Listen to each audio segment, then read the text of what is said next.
Bismillahirrahmanirrahim. Assalamu alaikum. Hope so you are doing well. Today our lecture is related to endoplasmic reticulum. आज के हम अपने topic में पढ़ेंगे एंडोप्लाज्मिक रेटिकुलम क्या होता है. स्टार्ट करते हैं. Endoplasmic reticulum. एंडोप्लाज्मिक रेटिकुलम क्या होता है? बेसिकली ये एक ऑर्गेनेली है जो प्रेजेंट होता है सेल के अंदर. ठीक है, हमने सेल को इन डिटेल पढ़ा, साइटोप्लाज्म को पढ़ा और न्यूक्लियस को पढ़ा. ठीक है, आज हम पढ़ेंगे एंडोप्लाज्मिक रेटिकुलम को. ये क्या है? ये एक ऑर्गेनेली है जो प्रेजेंट होती है सेल के अंदर और सेल के अंदर प्रेजेंट होती है साइटोप्लाज्म में. ठीक है, हम पढ़ लेते हैं इसे. देखें, endoplasmic reticulum is a network of membranes inside a cell through which protein and other molecules move. Protein are assembled at organelles called ribosome. क्या है कि एंडोप्लाज्मिक रेटिकुलम क्या है? ये एक नेटवर्क है. ठीक है, ये एंडोप्लाज्मिक रेटिकुलम क्या है?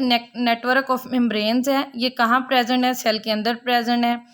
और ये क्या करते हैं? ये राइबोसोम से क्या करते हैं? प्रोटीन की सिंथेसिस करवाते हैं. नेक्स्ट देख लेते हैं टाइप्स ऑफ एंडोप्लाज्मिक रेटिकुलम. इसके 2 टाइप्स हैं, रफ एंडोप्लाज्मिक रेटिकुलम और स्मूथ एंडोप्लाज्मिक रेटिकुलम. हम देखेंगे कि रफ एंडोप्लाज्मिक रेटिकुलम क्या होता है और स्मूथ एंडोप्लाज्मिक रेटिकुलम क्या होता है. और ये बहुत types are present in plant and animal cell. ये प्लांट सेल और एनिमल सेल दोनों में प्रेजेंट होता है. नेक्स्ट देखें, अब डायग्राम से समझने की कोशिश करते हैं. तो ये आपको न्यूक्लियस नज़र आ रहा होगा. ठीक है, न्यूक्लियस के साथ ये इसकी जो मेम्ब्रेन है, आउटर मेम्ब्रेन है, इससे ये डायरेक्टली अटैच होता है. क्या? Endoplasmic reticulum. और इस तरह का ये sac like, flattened sac like structure बना देता है. ठीक है, और ये जो आपको ये नज़र आ रहा होगा कि ये फ्लैट सैक लाइक स्ट्रक्चर, ये जो इसकी शेप है, ये सिस्टर्निया कहलाती है. ठीक है, अब क्या होता है? इसमें से प्रोटीन जो है, ये जो न्यूक्लियस है, हमने पढ़ा था कि न्यूक्लियस क्या कर रहा होता है. न्यूक्लियस किस चीज़ की वो सेंसिस करवा रहा होता है? न्यूक्लियस के अंदर प्रोटीन बन रही होती है, राइबोसोम बन रहे होते हैं जो प्रोटीन की सेंसिस करवाते हैं. ठीक है, मैसेंजर आरएनए इधर बन रहा होता है. अब ये डायरेक्टली इसके साथ अटैच है. क्यों अटैच है? क्योंकि यही जो मेम्ब्रेन है, प्रोटीन इस न्यूक्लियस से आएगी और ये जो ल्यूमेन है, ये इसका ये जो ल्यूमेन वाला पार्ट है, इसमें यूँ मूव करती करती ये क्या करेगी? इधर आ जाएगी रफ एंडोप्लाज्मिक रेटिकुलम में. ठीक है, और नेक्स्ट देखें तो इसके ऊपर राइबोसोम भी अटैच होती हैं. रफ एंडोप्लाज्मिक रेटिकुलम के ऊपर क्या होता है? राइबोसोम्स भी अटैच हैं. ये आपको नज़र आ रहे होंगे रेड कलर में. ये भी क्या करवाते हैं? ये प्रोटीन की सेंसिस करवाते हैं. और इसी से फिर ये देखें, ये एक बड सी बनती है. ये आपको नज़र आ रहा होगा ग्रीन कलर में. ये बड बनती है जिसके किस चीज़ का नाम दिया है? जिसे वेजिकल का नेम दिया है. ये कहाँ से बनती है? यही रफ एंडोप्लाज्मिक रेटिकुलम से ये बड बनती है. और बड फिर क्या करती है? बड का क्या काम है कि ये जो इधर से निकल रही है प्रोटीन बन के आ रही है, वो प्रोटीन इधर आ जाएगी ना. पहले इधर बड बनेगी, इसकी बड बन के प्रोटीन जब इसमें स्टोर होगी तो फिर ये इससे रिमूव हो जाएगी रफ एंडोप्लाज्मिक रेटिकुलम से. ठीक है, और फिर ये कहाँ जाएगी? ये जब ये बड बन के रिमूव होगी तो हम क्या कहेंगे कि ये वेजिकल बन गया. अब ये वेजिकल का क्या काम है कि इसने सेल के अंदर जहाँ जहाँ सेल को प्रोटीन की ज़रूरत है, ये वेजिकल के ज़रिए जाएगी. ठीक है, और यही वेजिकल जो है सबसे पहले गोल्जी अपरेटस के पास जाता है. वहाँ भी प्रोटीन का थोड़ा वर्क होता है और फिर फर्दर सेल को जो है वो प्रोटीन मिल जाती है. और अब ये देखें, दूसरी तरफ देखें तो इसी रफ एंडोप्लाज्मिक रेटिकुलम से ये स्मूथ एंडोप्लाज्मिक रेटिकुलम जो है ये बन रहा होता है. अब यहाँ से प्रोटीन फिर स्मूथ एंडोप्लाज्मिक रेटिकुलम में भी जो है वो जा रही होती है. और एक बात इसमें डिफरेंस जो मेन है वो आपने याद रखना है कि रफ एंडोप्लाज्मिक रेटिकुलम है जिसके ऊपर ये राइबोसोम अटैच हैं. ठीक है, स्मूथ एंडोप्लाज्मिक रेटिकुलम जो है उसमें राइबोसोम अटैच नहीं है.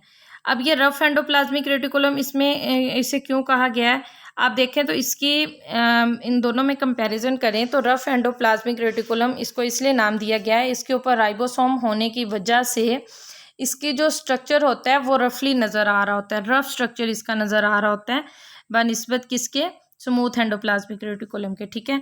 अब इससे भी ऐसे होता है कि रफ एंडोप्लाज्मिक रेटिकुलम से भी जो प्रोटीन मतलब न्यूक्लियस से भी राइबोसोम्स आए हैं, मैसेंजर आरएनए आए हैं, और इधर भी राइबोसोम प्रेजेंट है। इन्होंने मिलके जो प्रोटीन फिर बनी है, इधर सारा वर्क जो हुआ है प्रोटीन का, वो वेजिकल की शक्ल में भी इस तरह रिमूव होकर सेल को जा रहा होता है, और फिर ये स्मूथ एंडोप्लाज्मिक रेटिकुलम में भी क्या जाती है, प्रोटीन आ जाती है, और फिर स्मूथ एंडोप्लाज्मिक रेटिकुलम भी फर्दर जो है वो सेल को प्रोटीन जो है वो मुहैया कर रहे होते हैं।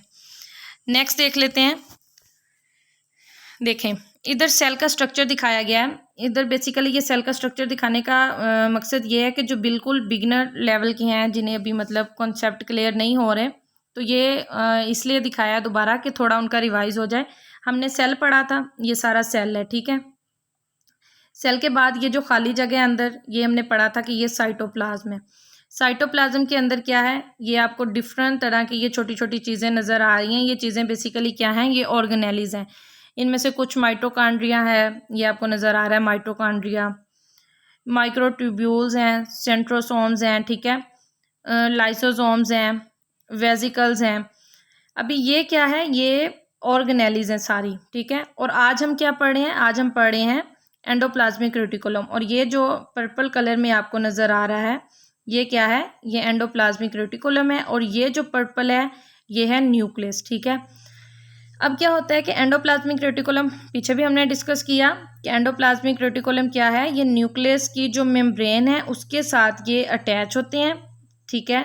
उससे डायरेक्टली ये निकल रहे होते हैं, उससे निकल के ये एक्सटेंड हो रहे होते हैं इस तरह सेल की तरफ ना, न्यूक्लियस की मेम्ब्रेन से निकल के ये एक्सटेंड हो रहे होते हैं सेल की तरफ, पूरे मतलब ये इधर सेल में जो है ये एक्सटेंड हो जाते हैं। अब देखें, दोबारा इधर थोड़ा सा रिपीट कर देती हूँ कि अब इधर से ये देखें, इसके ऊपर ये रेड कलर के राइबोसोम अटैच हैं। अब ये इसका मकसद क्या है, न्यूक्लियस के साथ मतलब न्यूक्लियस से डायरेक्ट ये निकल रही हैं, वो इस वजह से अब कि न्यूक्लियस के अंदर मैसेंजर आरएनए जो है वो बन रहा होता है। मैसेंजर आरएनए बन के ये अपनी ही मेम्ब्रेन के ज़रिए उसने किधर आ जाना है, इधर आ जाना है एंडोप्लाज्मिक रेटिकुलम के पास। अब एंडोप्लाज्मिक रेटिकुलम क्या करेगा, इसके पास भी राइबोसोम्स हैं, इन्होंने मिलकर जो है वो वेजिकल्स बना देने हैं। वेजिकल से फिर स्मूथ एंडोप्लाज्मिक रेटिकुलम्स बन जाने हैं, और उन्हीं वेजिकल्स के पास जो है वो प्रोटीन आ जानी है। ये आप देख रहे हैं, तो ये वेजिकल्स को क्या है, ये स्मूथ एंडोप्लाज्मिक रेटिकुलम, ये कहाँ से बने हैं, ये रफ एंडोप्लाज्मिक रेटिकुलम से ये बड की शक्ल में ये निकल के स्मूथ एंडोप्लाज्मिक रेटिकुलम बना देते हैं इस तरह, ठीक है। तो ये फिर क्या बन जाते हैं, स्मूथ एंडोप्लाज्मिक रेटिकुलम्स बन जाते हैं, और फिर यही स्मूथ एंडोप्लाज्मिक रेटिकुलम्स बन जाते हैं, और फिर इसी बर्ड से कुछ वेजिकल्स रिलीज होते हैं, और उन वेजिकल्स के पास ये जो एंडोप्लाज्मिक रेटिकुलम है जो वो प्रोटीन दे देते हैं उन्हें, और वो वेजिकल जो है पूरे सेल को जो है जहाँ जहाँ ज़रूरत होती है वो प्रोटीन जो है उन्हें मुहैया कर देते हैं। और ये जो स्मूथ एंडोप्लाज्मिक रेटिकुलम है, इनके पास भी प्रोटीन आ जाती है रफ एंडोप्लाज्मिक रेटिकुलम के ज़रिए, और ये भी फिर क्या करते हैं, जहाँ जहाँ सेल को ज़रूरत होती है वो सेल को प्रोटीन जो है वो प्रोवाइड कर देते हैं। नेक्स्ट देख लेते हैं rough endoplasmic reticulum. Rough endoplasmic reticulum series of connected flattened sac part of a continuous membrane organelle within the cytoplasm of eukaryotic cells that plays a central role in the synthesis of protein। अब हमने पीछे भी discuss किया है, एक बार दोबारा मैं आपको बता देती हूँ कि रफ एंडोप्लाज्मिक रेटिकुलम के ऊपर क्या होता है, राइबोसोम्स होते हैं, और ये राइबोसोम्स जो हैं फिर वो क्या करते हैं, प्रोटीन की सिंथेसिस करवाते हैं, ठीक है। और ये जो आपको ये पार्ट नज़र आ रहा होगा, ये फ्लैटेड सैक ये स्ट्रक्चर है, और इधर ये सिस्टर्निया मतलब प्रेजेंट होता है ना इसमें। सिस्टर्निया से मुराद ये है कि इसका ये जो इस तरह का स्ट्रक्चर है, फिर उसे क्या कहा गया है कि ये सिस्टर्निया है, और इनमें ये जो खाली जगह है ये ल्यूमेन होता है। इधर ये जो आपको नज़र आ रहा है ना, इनका मतलब ये जो इस तरह का स्ट्रक्चर है, और इसमें फिर ये जो स्पेस है उसे कि हम क्या कहेंगे, ल्यूमेन कहेंगे, और उन्हीं ल्यूमेन के ज़रिए जो है वो प्रोटीन फिर जो है वो निकल के वेजिकल्स में आ रही होती है, और पूरे सेल को जो है वो फिर पहुंचा दी जाती है। नेक्स्ट देखें smooth endoplasmic reticulum. Smooth endoplasmic is responsible for the synthesis of essential lipids such as phospholipid, and cholesterol. Smooth endoplasmic reticulum is also responsible for the production and secretion of steroid hormones.